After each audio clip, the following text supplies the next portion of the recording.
Cockroach जनता party. आज हम आपके सामने इस पार्टी के बनाने वाले से लेकर इस पार्टी के 3 मेन प्रवक्ताओं के उस सच के बारे में बताएंगे जो अभी तक आपको नहीं पता होगी। कॉकरोच जनता पार्टी के पहले प्रवक्ता, जिसका नाम है सौरभ दास, जो खुद को एक पत्रकार बताते हैं, खोजी पत्रकार। लेकिन इस खोजी पत्रकार के सोशल मीडिया हैंडल को जब हमने खोजा और खंगाला तो ये मिला कि भारत को गाय, गोबर और सांपों का देश मानते हैं। 6 जुलाई 2025 को सौरभ दास ट्विटर यानी एक्स पर टाइम्स ऑफ इंडिया के अखबार की एक कटिंग को डालकर पोस्ट करते हैं और लिखते हैं कि गाय, गोबर और सांप यह नया साइनिंग भारत है। और ये जिस अखबार को कोट करके लिखते हैं उसकी हेडलाइन ये होती है कि bring back snake worship for Nagpanchami forest minister. ये अखबार में जो खबर छपती है ये महाराष्ट्र के स्टेट फॉरेस्ट मिनिस्टर के दिए हुए स्टेटमेंट पर छपती है। सीजेपी के प्रवक्ता सौरभ दास हमारे देश की संस्कृति या कहें हमारे देश के कल्चर को इस कदर बदनाम करते हैं जैसे आज़ादी के पहले अंग्रेज किया करते थे। भारत वो देश है जहां जानवरों, पक्षियों, जीव जंतुओं को हर किसी की पूजा की जाती है। मगर ये सीजेपी के प्रवक्ता सोशल मीडिया पर पोस्ट करते समय सामाजिक नफरती बीज बोते हैं। सौरभ दास उमर खालिद को अपना नेता भी मानते हैं, जो इस समय देशद्रोह के मामले में जेल में बंद हैं। ये हर साल बाबरी को मातम दिवस के तौर पर मनाते हैं। जब बाबरी का डिमोलिश हुआ था उस दिन को ये मातम दिवस के तौर पर मनाते हैं। सौरभ दास भारत को उस नज़र से देखते हैं जिस नज़र से पहले ब्रिटिश देखा करता था। दूसरे प्रवक्ता की बात करें जिनका नाम है विजेता दहिया, तो ये ध्रुव राठी के स्क्रिप्ट राइटर और रिसर्चर हैं। इनका संबंध आम आदमी पार्टी से बहुत पुराना और गहरा है। आम आदमी पार्टी के कई बड़े नेताओं के साथ इनकी तस्वीरें भी सोशल मीडिया पर वायरल हैं। वहीं जो तीसरे प्रवक्ता हैं कॉकरोच जनता पार्टी का, उनका नाम है आशुतोष रांका, जो लंबे समय से आम आदमी पार्टी से जुड़े रहे। आम आदमी पार्टी के पूर्व राष्ट्रीय प्रवक्ता भी रह चुके हैं, आम आदमी पार्टी के पूर्णकालिक कार्यकर्ता भी रह चुके हैं। इन्होंने केजरीवाल का काम संभालने के लिए कॉरपोरेट जगत को छोड़ दिया था।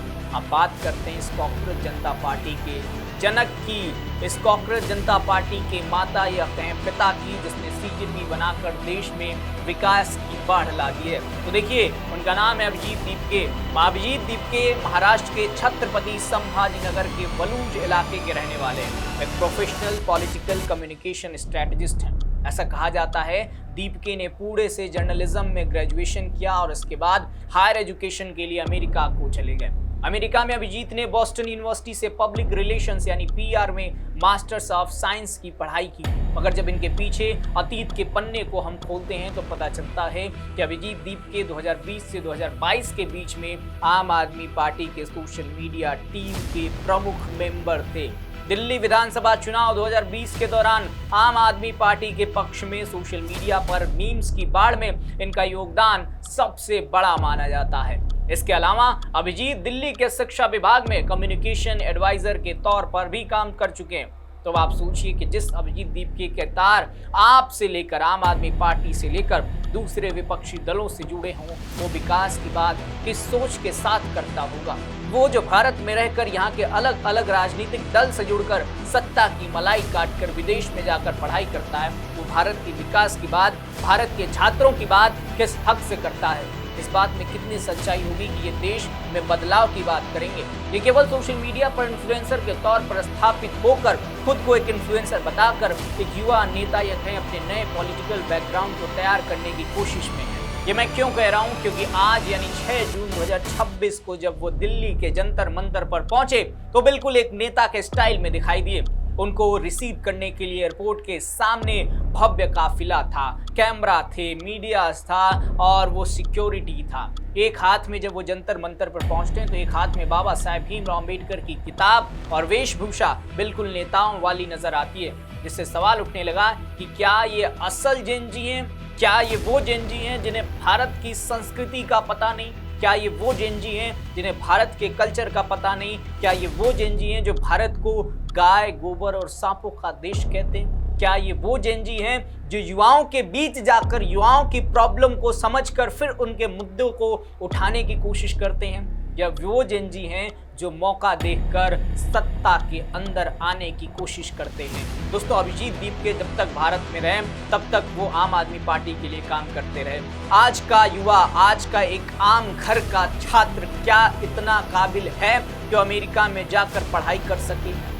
खैर, पढ़ाई कर सकता है तो क्या उसको ये अधिकार है कि अपने देश की बुराई विदेश में जाकर बैठकर करे और एक दिन सोशल मीडिया को इस तरीके से इस्तेमाल करें कि सोशल मीडिया पर वो तमाम दावे करके एक दिन धीरे से अमेरिका से भारत में लैंड करते हैं और कहते हैं कि हम भारत में बदलाव ला देंगे, भारत के सिस्टम को सुधार देंगे। लोग सवाल कर रहे हैं कि क्या इससे पहले अभिजीत दीपके ने एक बार भी सोशल मीडिया पर कोई ट्वीट कर भारत के सिस्टम को सुधारने की कोई अपील की?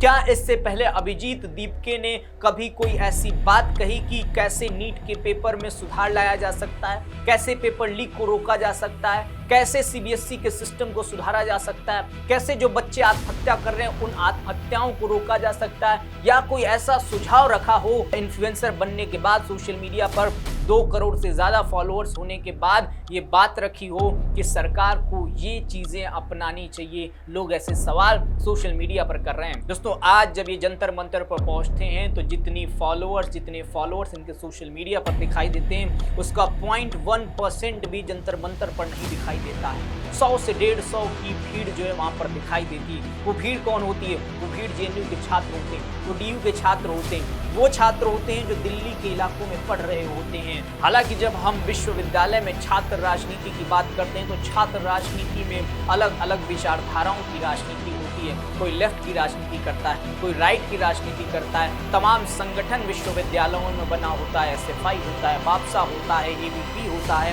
इन संगठनों के अलग अलग विचारधाराएं होती हैं। उनमें से जो विचारधाराएं लेफ्ट की रखता है वो इस समय जंतर मंतर पर इकट्ठा होता हुआ दिखाई दिया। यहाँ पर सवाल ये हो रहा है कि वो 2 करोड़ लोग जो सोशल मीडिया पर बैठे हैं, जिनको लेकर यहाँ पर कॉकरोच जनता पार्टी ये दावा करती है कि ये लोग सड़क पर उतरेंगे, विरोध प्रदर्शन करेंगे, क्या उनके साथ उतरकर या उनको एक साथ लाने के लिए केवल सोशल मीडिया का इस्तेमाल कर अभिजीत दीपके खुद को ये साबित करना चाह रहे हैं कि हम युवा नेता है, हम इस देश की तस्वीर बदल देंगे, हम इस देश की वो पूरा सिस्टम बदल देंगे? क्या सिस्टम केवल सोशल मीडिया से बनेगा या सोशल मीडिया पर इन्फ्लुएंसर का टैग लगाकर ये खुद को ये साबित करना चाहते हैं कि हम इस देश के सिस्टम से परेशान हो गए हैं? ये देश में उन युवाओं को सोशल मीडिया के जरिए इकट्ठा कर उस आंदोलन की बात करें जिस आंदोलन में दूर दूर तक कोई विजन नहीं दिखाई दे रहा है,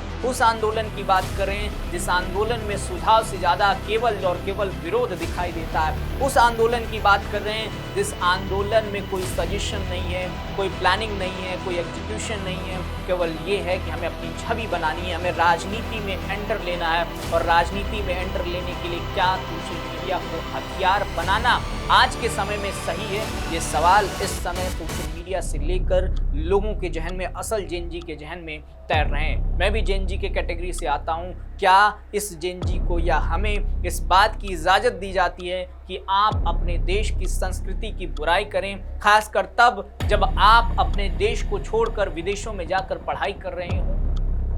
ये सवाल इस समय सोशल मीडिया पर तैर रहे हैं। आपको क्या लगता है, क्या है असल सच्चाई कॉकरोच जनता पार्टी की? अपना जवाब नीचे कमेंट सेक्शन में लिखकर बताइएगा और ऐसी खबरों के लिए देखते रहिए राष्ट्रवाणी।